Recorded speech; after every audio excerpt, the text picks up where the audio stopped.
ஸ்ரீ குருப்யோ நமஹ. அபார கருணாசிந்தும் ஞானதம் சாந்தரூபிணம் ஸ்ரீச்சந்திரசேகரகுரு பிரணமாமி முதான்வகம்.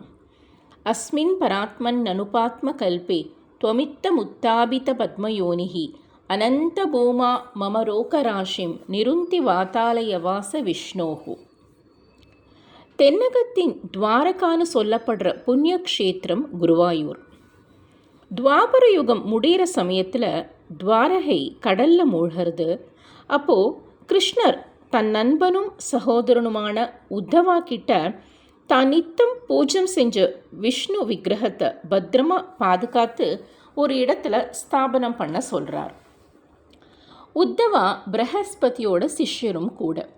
பிரகஸ்பதி வாயு பகவான் துணையோட பரசுராமர் வழிகாட்ட விஷ்ணு விக்கிரகம் வந்து சேர்ந்த இடம்தான் குருவாயூர். எல்லாருக்கும் தெரிஞ்ச விஷயம்தான்.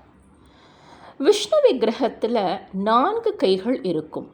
ஒரு கையில் பஞ்சஜன்யா சங்கு, ஒரு கையில் சுதர்சன சக்கரம், ஒரு கையில் கதா கௌமோதகின்னு பேர், ஒரு கையில் தாமரையோடு கூடின துளசி மாலை.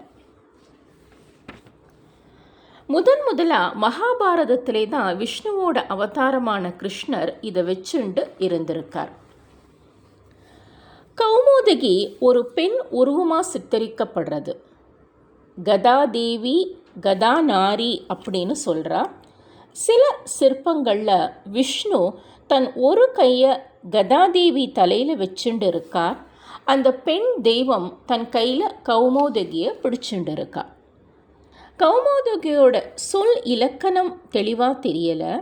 குமுதா அப்படிங்கிற சம்ஸ்கிருத வார்த்தையிலிருந்து மறுவினதாக சொல்லப்படுறது. குமுதா அப்படின்னா நீலத்தாமரை இல்லை நீல அல்லின்னு சொல்லலாம். கௌமோதகி அப்படின்னா சந்தோஷம், மனதுக்கு தைரியம், மனதை மயக்குபவன் அப்படின்னு அர்த்தம் சொல்லப்படுறது. சங்கசக்கர கதாபானே அப்படின்னு தான் சொல்கிறோம்.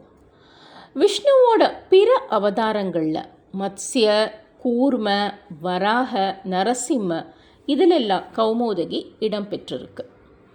இந்த கதா வலிமையோட சின்னமாக இருக்குது.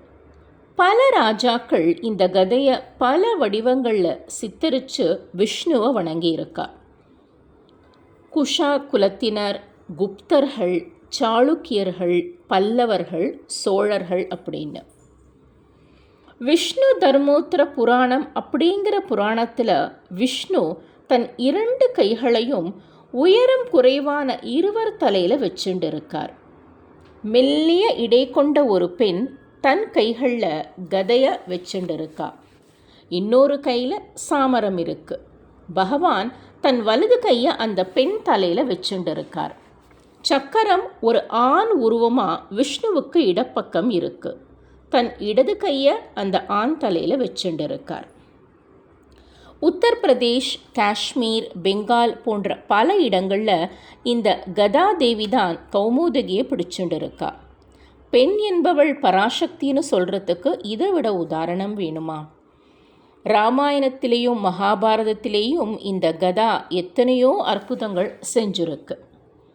கதா விஷ்ணுவோட இடது கையில் கீழ் நோக்கி இருக்குது. கோபால தபனி உபனிஷத் அதுக்கு அர்த்தம் சொல்கிறது தனிப்பட்ட சக்தியாக இருக்கேன், அதாவது இண்டிவிஜுவல் எக்ஸிஸ்டன்ஸ். விஷ்ணு தர்மோத்தர புராணம் இந்த கௌமோதகி பரந்தாமனோட பத்தினி மகாலட்சுமி அப்படின்னும் சொல்கிறது மகா காளியாகவும் சித்தரிக்கப்படுறது. இந்த கதா நம்மோட பிராணனா கூட சொல்லப்படுறது. டிசிப்ளின் அப்படிங்கிற அர்த்தமும் கொடுக்கறது. ஆணவம், துர்நடத்தை, பொறாமை, தவறான ஆட்சி செய்கிறவாள இந்த கதை தண்டிக்கிறது. கௌமோதகிய விஷ்ணுவுக்கு நீர் தலைவனான வருண பகவான் கொடுத்ததாகவும் வரலாறு குறிப்புகள் சொல்லப்படுறது. மகாபாரதத்தில் பாண்டவர்களுக்கு காண்டவ வனம் அப்படிங்கிற காட்டில் அவளோட ராஜ்யத்தை ஸ்தாபனம் செய்ய சொல்லும்போது அக்னி பகவான் தான் நெருப்பு மூட்டி காட்ட அழிக்கணும், ஆனால் தேவர்களின் தலைவன் இந்திரன் அதுக்கு தடையாயிருப்பான்னு சொல்லும்போது கிருஷ்ணர் கௌமோதகியோடையாலேயும் அர்ஜுனன் காண்டீவ வில் அம்புனாலையும் இந்திரனை தோக்கடிக்கிறார். இந்திரபிரஸ்தம் உருவாருது. மகாபாரதத்தில் சக்கரமுசாலா அப்படின்னு ஒரு போர் நடக்கிறது. அப்போது ஸ்வர்க்கத்திலேந்து கௌமோதகி ஒரு மனித உருவில் இந்த போரை பார்த்ததா குறிப்புகள் இருக்குது. அதே மாதிரி கிருஷ்ணரும் பலராமரும் ஜராசந்தனோட போரிடும்போது விஷ்ணு கையில் இருந்த கௌமோதகி கீழே விழருது. இவா அதை எடுத்து சண்டை போட்டு ஜராசந்தனை தோக்கடிக்கிறார். ஹஸ்தினாபுர அரசவையில் கிருஷ்ணர் தன்னோட விஸ்வரூப தரிசனத்தில் தன் ஆயுதங்கள் கௌமோதகி உட்பட எல்லாத்தையும் மனித ரூபத்தில் காண்பிக்கிறாராம். கதா ஒரு அரக்கனாக இருந்ததாக சொல்லப்படுறது. ஆனால் எதை கேட்டாலும் கர்ணன் மாதிரி தானமாக கொடுக்கும் குணம் உண்டு. விஷ்ணு அந்தனர் வேஷத்தில் வந்து எலும்புகளை தானம் கேட்குறார். கேட்ட உடனேயே எலும்புகள் உதிர விஷ்ணு பகவான் அந்த எலும்புகளுக்கு வடிவம் கொடுத்து கௌமோதகின்னு பேர் கொடுத்து தன் கையில் வச்சுக்கிறதாவும் சொல்லப்படுறது. தன்னுடைய சக்தியெல்லாம் அதுக்கு கொடுக்கிறார். காந்தவா வனம் அழியிற நேரத்தில் வருண பகவான் இந்த கௌமோதகியை விஷ்ணுவுக்கு கொடுத்ததாகவும் சொல்லப்படுறது. அந்தகான்னு ஒரு அசுரன். அந்தகானா இருட்டு கொடூரமானவனாக இருக்குது. விஷ்ணு இங்கே ஜனார்தனனா உருவாகி அவனை கொல்லணும். பகவான் சாரங்கான்னு சொல்லப்படுற அம்புகளை விடுறார். தானவா அப்படிங்கிற அசுரர்கள் எல்லா அம்புகளையும் உடைச்சி எரிஞ்சுடுறா. பகவான் மேலே கோபமாக அம்புகளை விடுறா.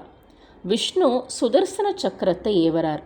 ஆனால் அந்தகன் அதையும் தடுக்கிறான். தேவர்களுக்கு ரொம்ப குழப்பமாயிடுறது. பரந்தாமனுக்கு தெரியாத விஷயமா தன்னோட கௌமோதகிய தானவாவோட தலையில் பலமாக அடிக்க தலை இரண்டா பிளந்து அசுரர்கள் அழிஞ்சு போறா. அப்பேற்பட்ட சக்தி இந்த கதாவுக்கு இருக்கு. வராக அவதாரத்தில் ஹிரண்யாக்ஷனன் அவனை கௌமோதகி வதம் பண்ணுறான். சல்வா அப்படிங்கிற அரக்கன் கடல் வழியாக பெரிய படகுல வந்து மகாவிஷ்ணுவை தாக்குறான். எதிரிகளை கொஞ்சம் ஆட வச்சுட்டு வதம் பண்ணுறது தானே பரந்தாமனுக்கு ரொம்ப பிடிச்ச விஷயம். பெரிய சண்டை நடக்கிறது. கௌமோதகியால் சல்வாவோட ஹிருதயத்தை ரெண்டா பிளக்கிறார். இந்த உலகத்தை காத்து ரட்சிக்கிறதுக்காக இருக்கிறது தான் கௌமோதகி. அந்த கௌமோதகியை நம்ம என்றைக்குமே வணங்கி எதிரிகளையும் அரக்கர்களையும் கொடுமையான மனமுடையவர்களையும் அந்த கௌமோதகி அழிக்கணும் அப்படின்னு விஷ்ணு பகவான்கிட்ட நம்ம பிரார்த்தனை பண்ணிப்போம். பெரியவா சரணம்.